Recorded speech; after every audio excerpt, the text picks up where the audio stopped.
And another one of his former players who will be joining our next guest, Kyle Larn, is Canadian men's national team player and now from Orlando City, Will Johnson. Will, welcome, my friend.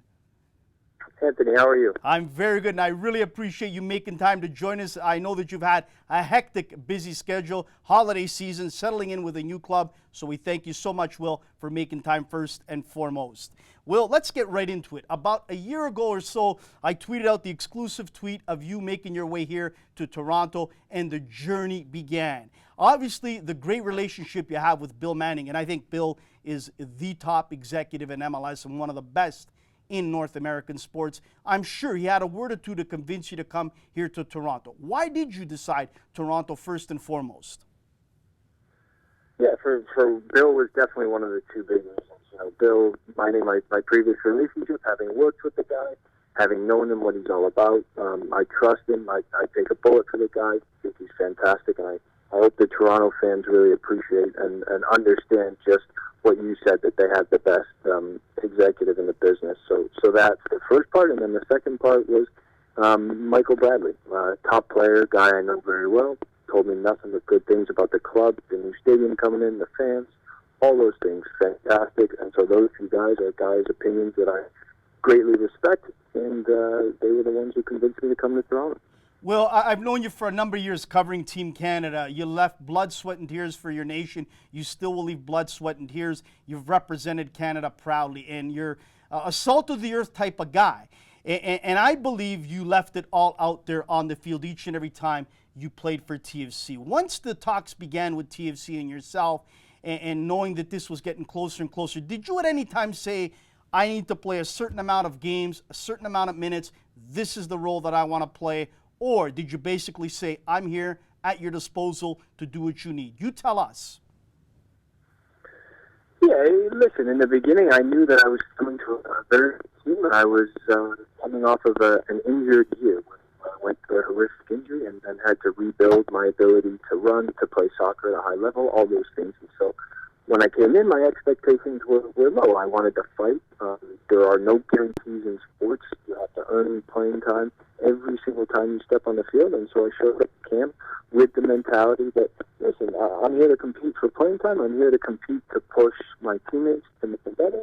I'm here to make sure that I show everybody that this injury is not going to define me. I'm going to move forward, and I want to do that playing in the red of Toronto FC.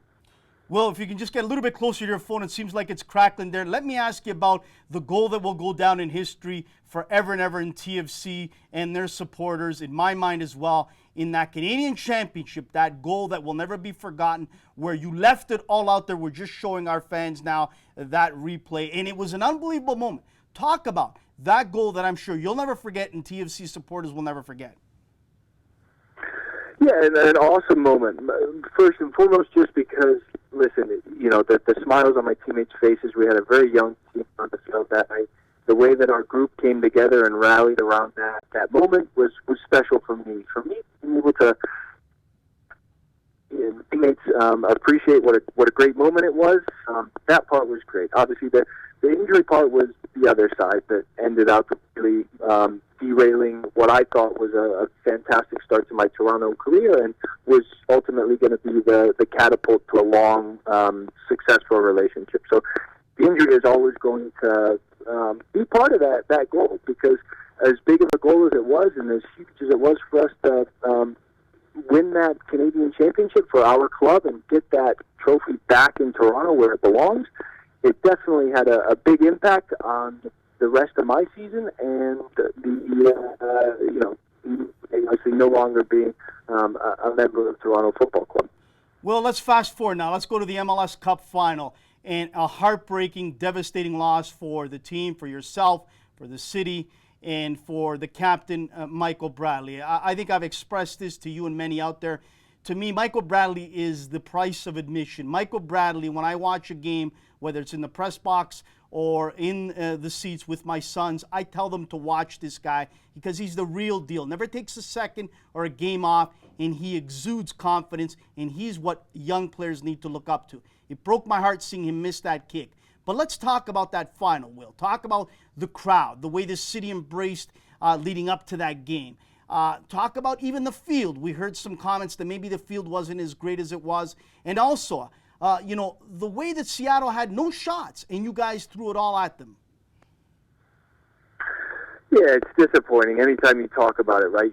You understand that what an opportunity that we missed, right? But you talk about Michael Bradley first and foremost. Probably our best player on the night, led by example, completely shut down Ladero, made him invisible. And so on the night, you tip your hat to Michael and understand that penalty shootouts are harsh and somebody has to miss. And unfortunately, he was one of our guys on the wrong end of that. Our fans were amazing. The night was amazing. It's still a night that you never forget. But, when you lose a final, it stays with you forever. You never fully get over that feeling, and it's always a lot harder to lose than it is. The pain from losing is always a lot more than the ecstasy from winning. So that part's tough still to swallow even to this day. Absolutely. So let's move forward now. Talk about 2017. Canadian new GM of Orlando City, Nicky Bulich, comes knocking on your door. They want you there. You now sign with Orlando City. What was behind that? Why Orlando City? You had a chance to sign with anyone, but you chose Orlando City. Obviously, Kyle Larn there, a young Canadian, some other Canadians in the system. You chose Orlando. Why? First, probably the player-coach relationship is one that's extremely important to me. I like to play for someone. I like that aggressive personality that Jason Kreis has, and we've obviously worked together for 5 years in Salt Lake City and had a lot of success there. So that was quite honestly the driving factor. The stadium, again, is going to be fantastic, just like BMO Field is a beautiful place to play soccer. Orlando's stadium is going to be the same. Unbelievable. I think people will be absolutely blown away. So those two reasons were the main ones why I chose to come down to Orlando. Well, let's talk about, obviously, looking forward to 2017 in Orlando, but obviously leaving Toronto, and an article that came out a day or so ago. And I'll be honest with you, Will, it left a sour taste in my mouth because, as I said, I think you're an outstanding a player for country and for club, and you've left it all out there. But reading some of the things, I was a little bit surprised, a little bit shocked, and it left a sour taste in my mouth. And I thought to myself, this isn't the Will Johnson that I know, that I've known for a number of years on and off the field. And some of the things here that you had said, you were very disappointed. And you talked about some of your teammates, Clint, Michael, Seba, and Josie. The platform is yours, Will, but to me, I know that a lot of TFC supporters still have a fond memory of you and your time here. I want you to clear the air. You talk about how disappointed you were and how everything unfolded. Yeah, I think overall that this season was awesome. I reflect on my time in Toronto as nothing but successful. I had a fantastic year. The club had a fantastic year. All of those things don't change. I understand that some people see this as a kind of a parting shot from me in a negative way on my way out the door. And for me, that just wasn't the case. The part that you bring up about my teammates is something that, probably not a good idea to bring up individuals just because injuries happen at different times throughout the year. I have opportunities based on results to get their spots back, all that stuff. So, when you bring up the part about naming individuals and their specific injuries and getting their spots back, I agree with you. That's not me, and that's part that I regret. The other part in the player relationship, the player-coach relationship that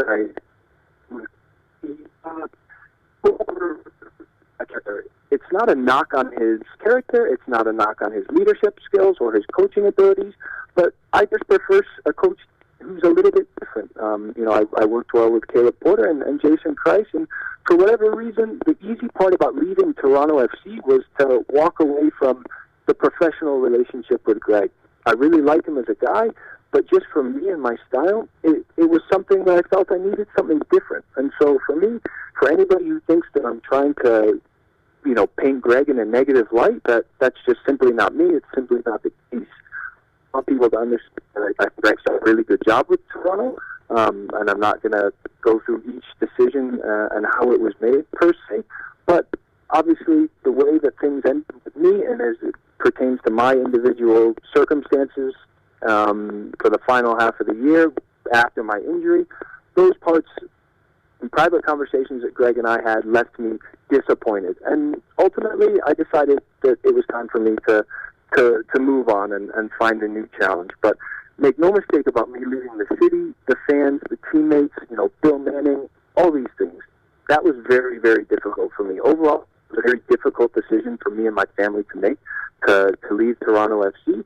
But overall, I think I made a right decision, and I think it was probably mutually beneficial for me and the club for us to go our separate ways. So I hope that kind of clears it up a little bit and makes a little more sense to people. I know I've been kind of rambling on a little bit in that. I just wanted to make sure that people had full perspective of the fact that I love Toronto. I love it's a great city. I love our country. I want our national team to do well. I think Toronto is a huge, huge part in developing young players for our national team.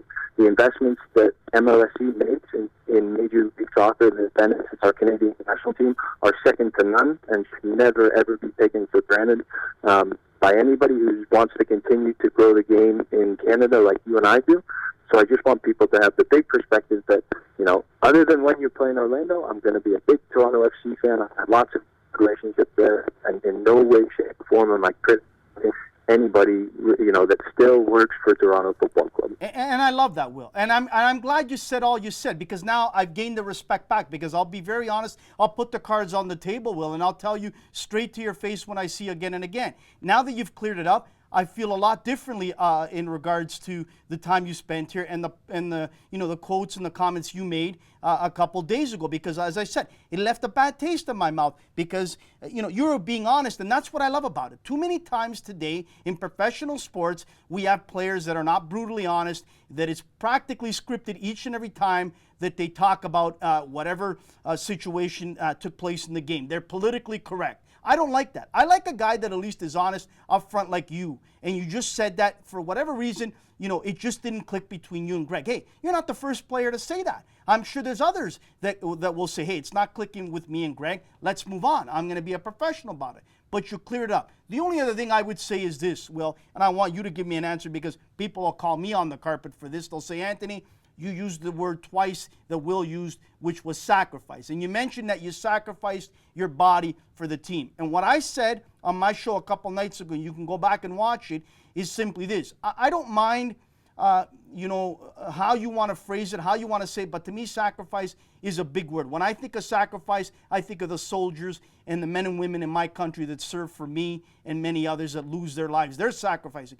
I said simply this, and maybe I'm wrong, shame on me, but you're earning a paycheck, it's getting cashed, and for you to score that beautiful goal like you did, it will go down in history, but really it's not a sacrifice. You're playing the game that many young kids would love to play. Your response? Fair comment, 100%. Anytime you compare, soccer and what we do as professionals to the military and what they do to protect our freedoms all across the world, there's no comparison. Those are true sacrifices. I'll go with sacrifice lens. When I talk about... You just cut out there. Sorry, Will, say it again. Will, did we got you there? It seems like Will's cell phone is cut out. You there, Will? Do we have you, Will? Do we have you, Will? It seems like Will's cell phone is cut out on him. Will, are you there? It seems like his cell phone cut out. We'll take a quick commercial break. Coming back, let's hope we can reconnect with Will to finish off on a good note and wish him luck with Orlando City. It seems like his cell just cut out. Quick commercial break, and we'll come back, see if we can hook up with Will Johnson of Orlando City.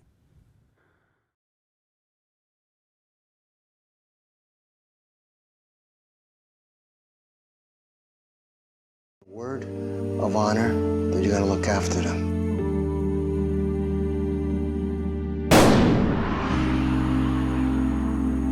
You were with this guy all your life, and you betrayed him. Yeah, you delivered him to me. Can I trust you? Because if I can't trust you, I have to come back and kill you.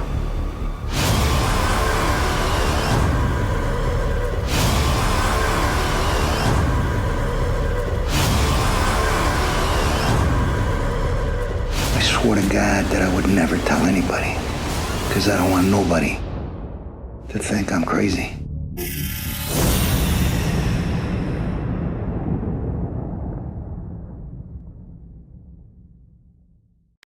The last thing I remember is my mother saying to me... Welcome back to Red Card. We've reconnected with Will Johnson of Orlando City. Will, they can send people to the moon, but they can't get us cell phones that don't cut out. Unbelievable, my friend. Are you there, Will?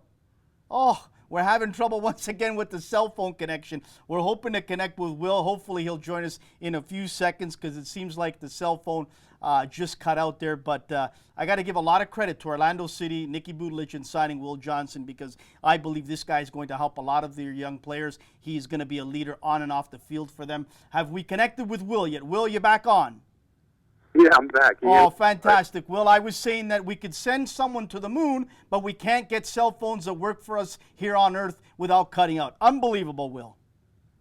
Yeah, I apologize. But just, your point about sacrifice, the military stuff, whenever you talk about, like, things like that, that's real sacrifice. What we do as entertainers and soccer players is not really a sacrifice. That part, you're right. The part about that play, and I make that play every single time knowing that there's a good chance I'm going to get hurt when the goalie's running, straight at you. That's definitely not the right word to use in terms of talking about making a play for your teammates. So to anybody who took that the wrong way, that's my bad.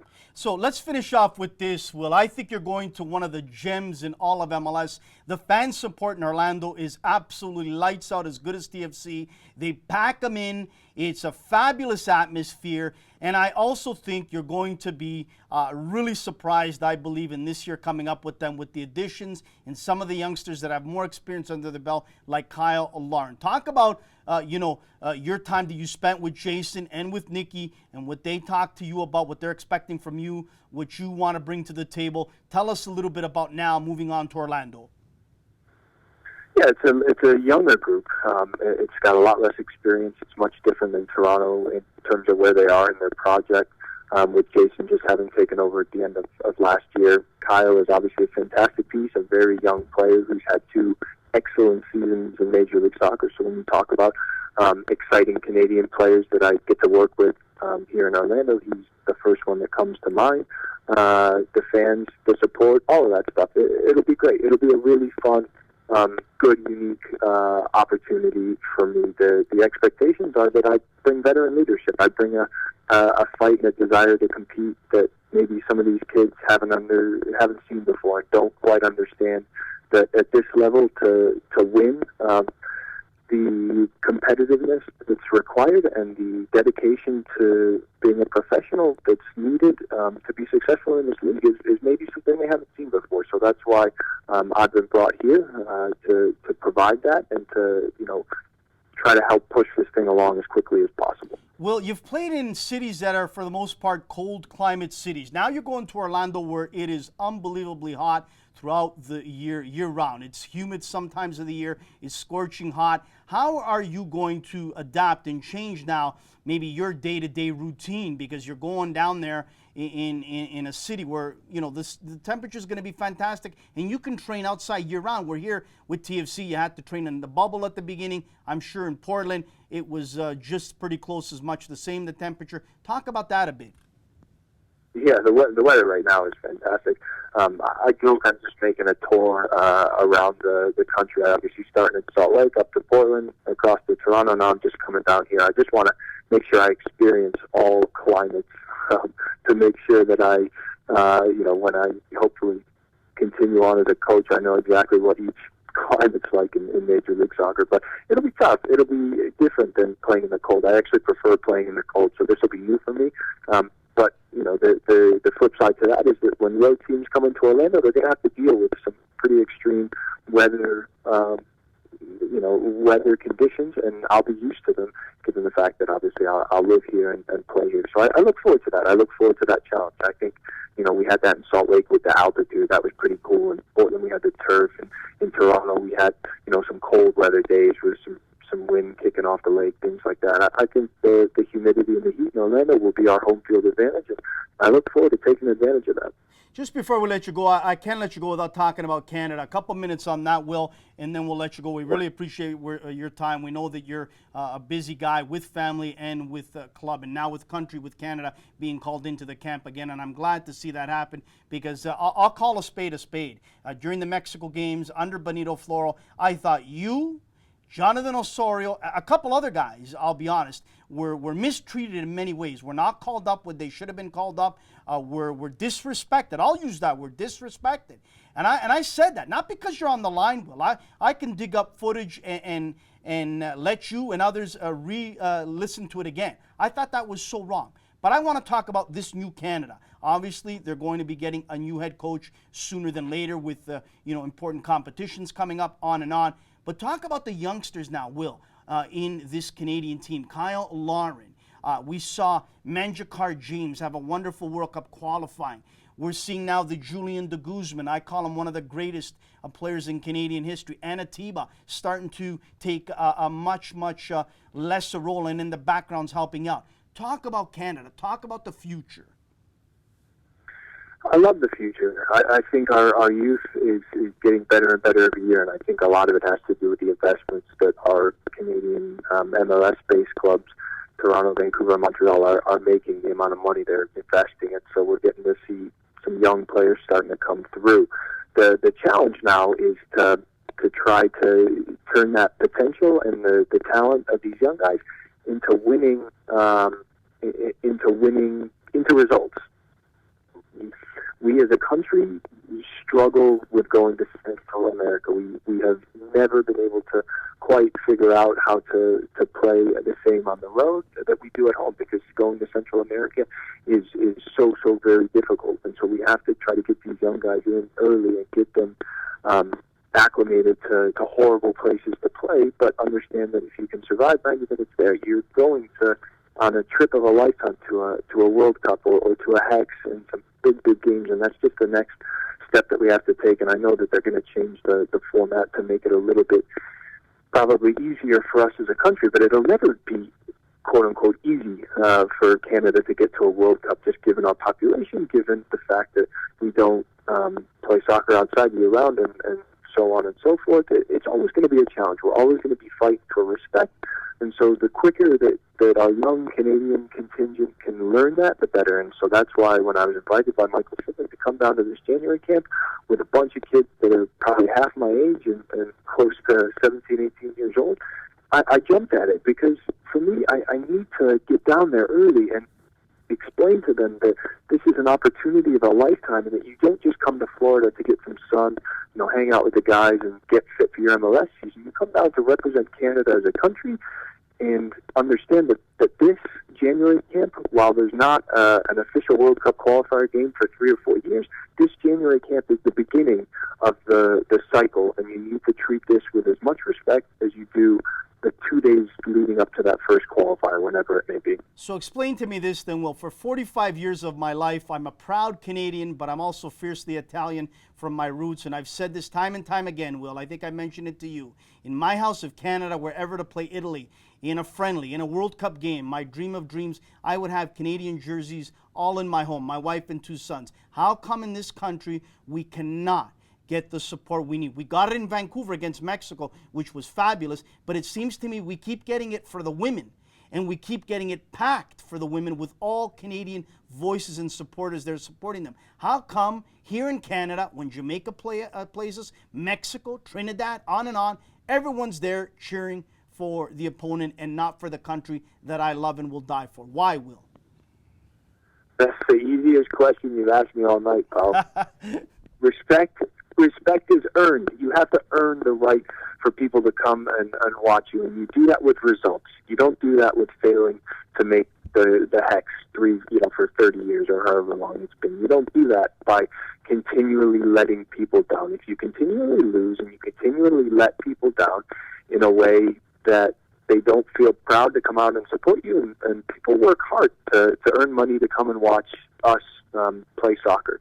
And like I said, if you want respect and you want people to to treat you as professionals, then you have to get results as a professional soccer playing nation. And then so that's like I kind of alluded to in this January camp. We need to get to a point where we compete and we get results against countries with less resources, smaller populations, so on and so forth. And so, starting tomorrow night when I get to Fort Lauderdale, that's the message to all the people, all the young guys who are looking and coming into camp for the first time. That's the message. Listen, guys, if you want people to come and watch you play soccer, you need to earn that right, earn that respect. Lastly, in 1 minute that we have left, Will, I'm going to ask you this. I know that MLS with Montreal, Vancouver, and Toronto have been absolutely outstanding in giving opportunities to young Canadian players. In many ways, I feel it's wrong that a lot of times they've been embarrassed or forced to play Canadian kids. Sometimes they haven't been good enough, but they've played them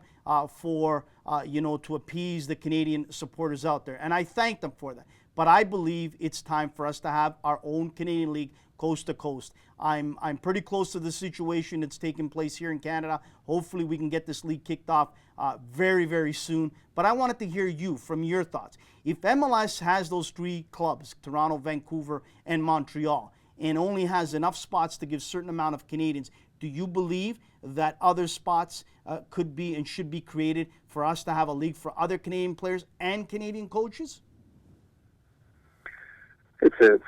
We need another show for this topic. It's so complex and complicated in terms of how long you have to get it going, what kind of investors, what kind of funding you can get to get it off the ground and make it a product that people want to go and watch. Obviously, with your three big cities being already in Major League Soccer, you're at a disadvantage in terms of what type of a league you can create. I think there's something there, don't get me wrong. There's definitely something there that would help our country, that would help soccer in Canada as a whole.